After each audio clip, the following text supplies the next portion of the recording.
Hey everybody, welcome back to another exciting episode of the Stash Report for the Stash Project. This is our March 2021 compilation video. As promised, we've held this for a few days to see if the round two people added anything to the list. They, as of right this instant, have not, so we're going to go ahead and proceed with what they have showing on their distribution list for this month, which is only one kit, in addition to those outstanding semi-trucks. Well, they're not really they're kind of mediocre, but they're not here yet. Outstanding. Oh, dad joke.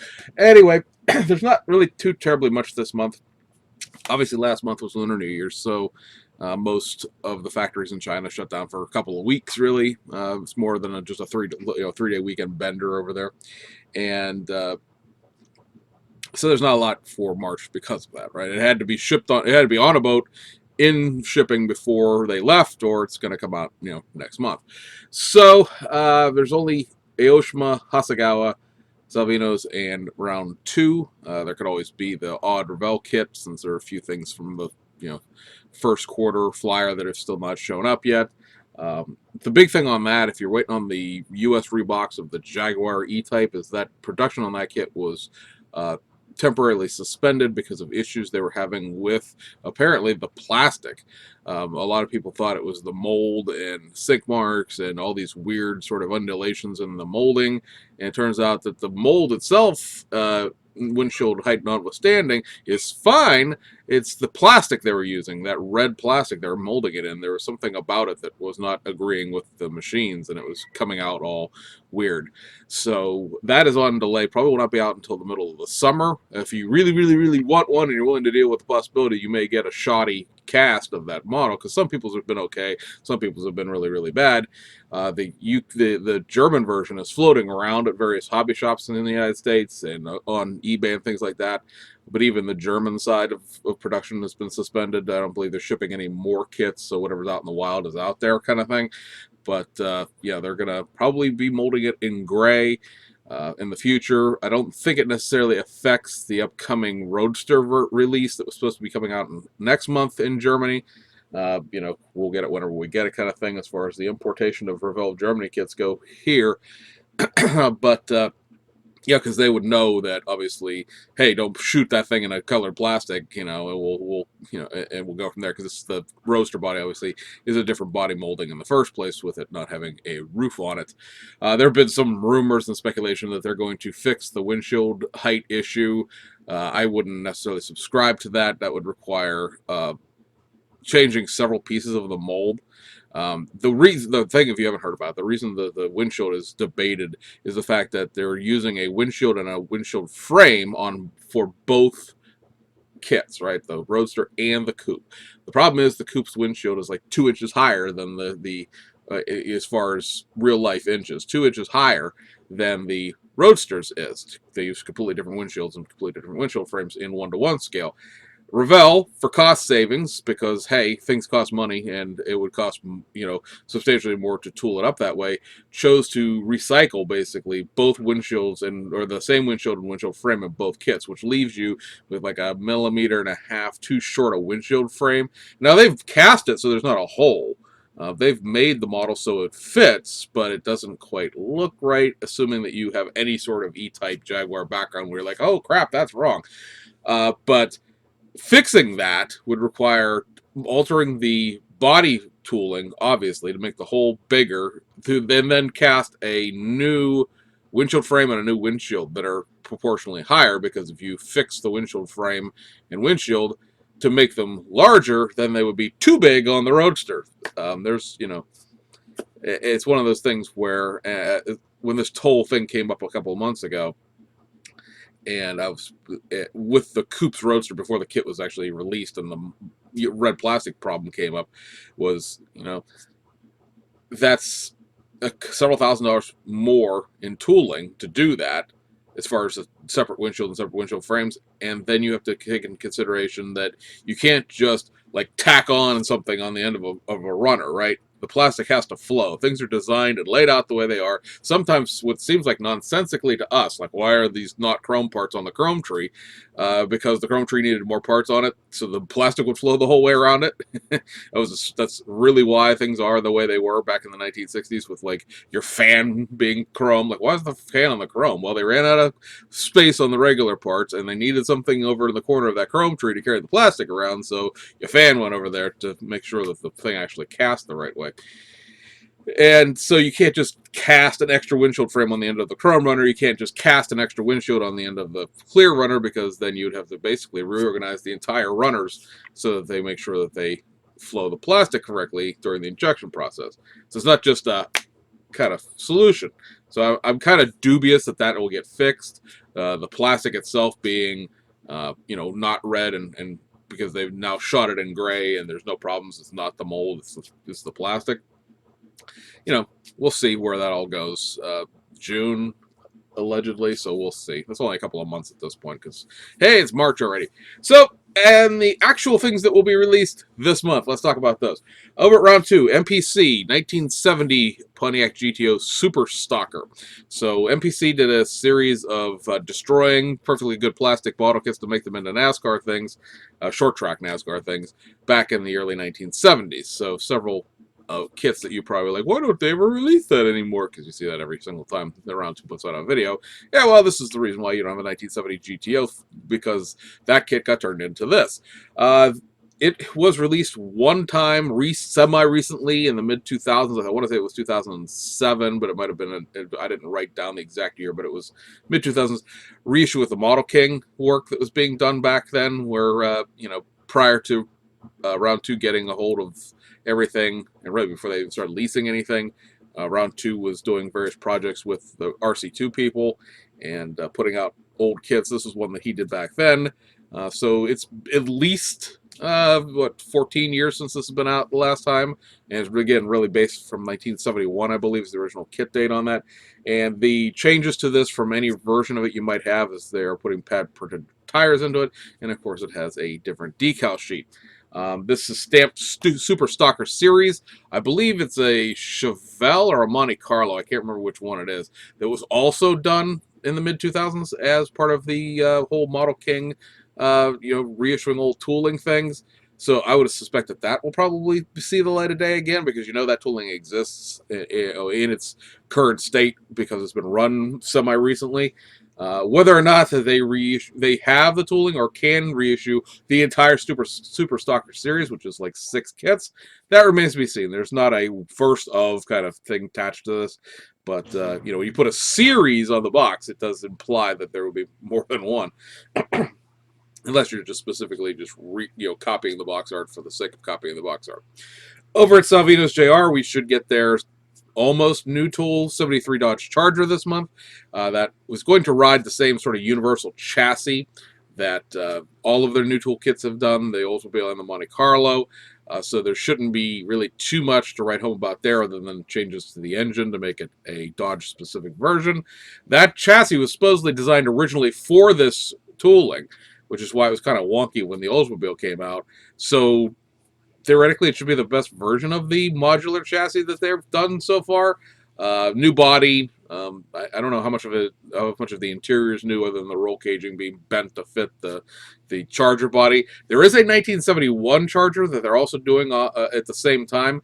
That kit is coming out first through Mike's Decals, Model Roundup, and there's another vendor whose name I cannot ever seem to remember. It's not somebody who I recognize as being like a, woo, wow, how do you not know that name kind of thing, but there's a third vendor that went in on that 71, and they're going to be the ones, at least initially, that are going to be offering the 71. The 71 does have, I believe, a different hood and a different front grille, being the most noticeable differences between the two. And their kit is being released as a blank, meaning there are no decals in it. It's just a white box kit. If you remember, some of the Hobby Heaven AMT kits were blank like that.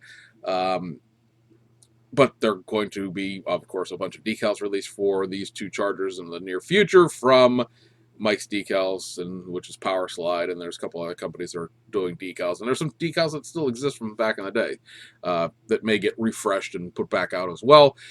So, yeah, if you're a vintage NASCAR fan, this month is the month that you've been waiting for. Overseas at Hasegawa, we're going to get a straight reissue of the Isuzu Gemini in the original Irmscher Turbo boxing. It's the car with the white car on the box art. Reissue of their 60, I believe it's a 67 Volkswagen Beetle. Just factory stock version. Reissue of the Toyota Celica Macau Grand Prix car, and that's the one with that burnt yellow car on the box art that just came out a few months ago.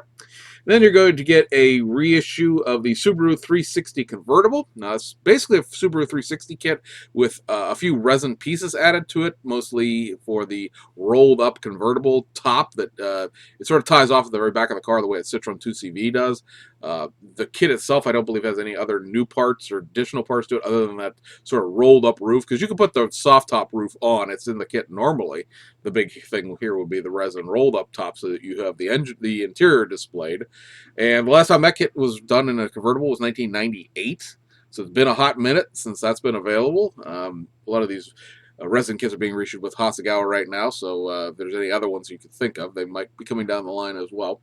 Then a reissue of the Volkswagen Beetle, same kit with a new set of decals called Flower Power, and it's going to be molded in a yellow-green plastic for the base, so have fun painting that. Reissue of the Jaguar XJS TWR Group A race car, which is, you know, these kits right here. Whoops. I wanted to do up the side. Can I do that? Yeah, these kits right here. This is going to have the 1984 Macau Grand Prix livery on it, which is a John Walker special, or John Player special, John Walker. John Player special livery, so it's a black car with gold graphics. Be interesting to see how exactly they handle the tobacco sponsorship, because it has been photoshopped off the box art. So will the tobacco livery be in the box, or will it not? We shall find out. They get a reissue of their venerable Porsche 962C, and that is going to be for the 1990 Japanese sports car prototype series Alpha Racing Team, and the best finish on that kit, and I believe the actual kit itself, as far as delivery specifically goes to, is the 500 miles of Fuji, which they finished 5th. It's also the highest finishing placing of that car in general. You gotta get a reissue of the BMW 320i, which is basically the 318i kit with a different set of decals, with a resin chin spoiler. And this isn't so much as a resin chin spoiler as is a resin front splitter. It's a very, very narrow piece that just goes around the very bottom of the front bumper, and it's a splitter basically, or an under tray, not really a chin spoiler in the tradition of the 1960s, 1970 cars that they've been doing that for in the past.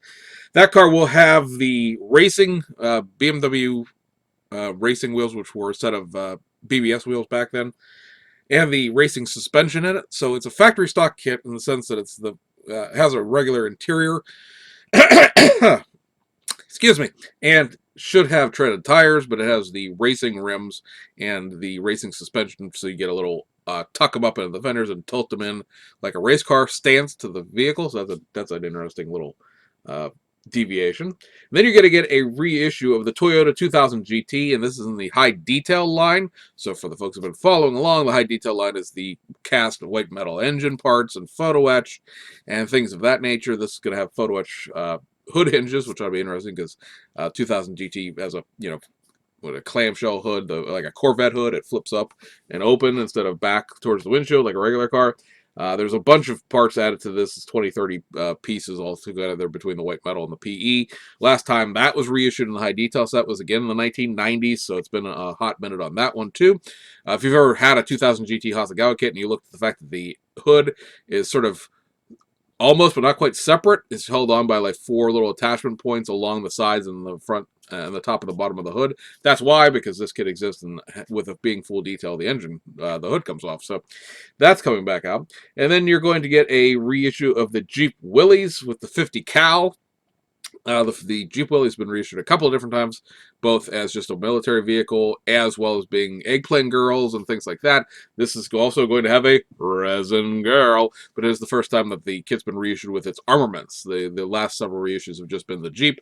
This one's coming with the 50 cal. So yeah, 50 cal and I'm sure an offensively nearly naked sculpt of at least an American looking person this time. Then we're getting a reshoot of the Mitsubishi Lancer 1980s kit, and this is going to be the EX2000 version. This is basically the homologated street version of the Rally kit. And this is going to have a new grille, new front and rear bumpers, as well as a new gear shift. So that's a little bit different there. And then we should also get the reissue of the Toyota 11AE92 race car. And this is going to be the Fujitsu Team Toms from 1991 Japanese Touring Car Championship. You're going to get a new set of mirrors, a new windshield wiper, and new fuel filters, or fuel fillers, rather. Filters, yeah, because you need to filter the fuel in your little scale car.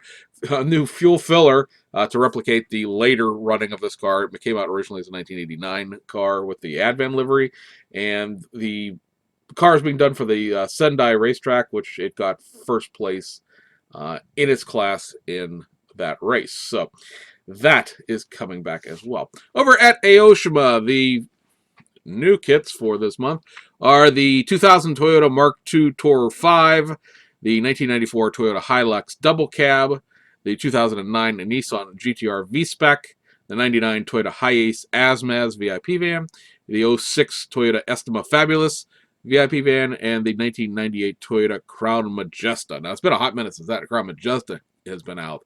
That was a limited reissue for whatever reason when they did it back in the early 2010s, and it was very, very hard kit to get a hold of if you did not order it when it came out. I managed to get one through the secondary market in Japan a few years back in the end of the 20 teens.